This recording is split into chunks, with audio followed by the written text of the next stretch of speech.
கிருபை கேட்டதுனால அவர் கிருபை தரல, ஆனா அவர் கிருபை தர்றதுனால நாம நின்னுட்டு இருக்கிறோம். ஹல்லேலூயா. அவன் நமக்கு இவ்வளவுதான் வயசாச்சு, இன்னும் காலம் கிடக்குது, அப்படி அல்ல.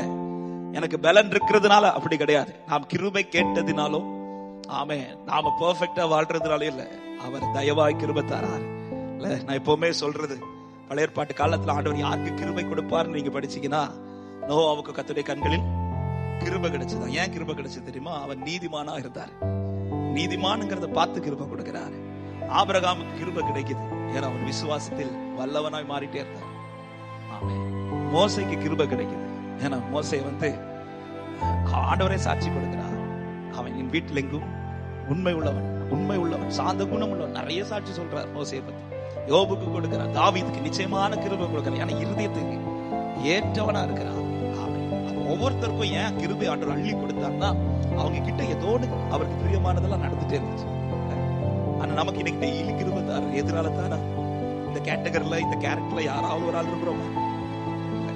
ஆனா டெய்லி அந்த கிருபையில தான் நிக்கிறோம். நமக்கு தெரியல நாம என்ன நினைக்கிறோம்னா, நாம தூங்கி எழுப்புறோம், ஏன்னா எனக்கு இந்த வயசு தான் ஆச்சு, இன்னும் கணக்கு காலம், இப்படி நினைச்சிட்டு இருக்கோம். ஆனா ஒவ்வொரு நாளும் கிருபை தாரார்னா, இது நம்மிடத்தில் வெளிப்பட்ட நீதியில் அல்ல, அவர் பாராட்டின அன்புனாலன்னு சொல்றவங்க நல்ல கைகளை தட்டி ஆமென் சொல்லுங்க பார்க்கலாம்.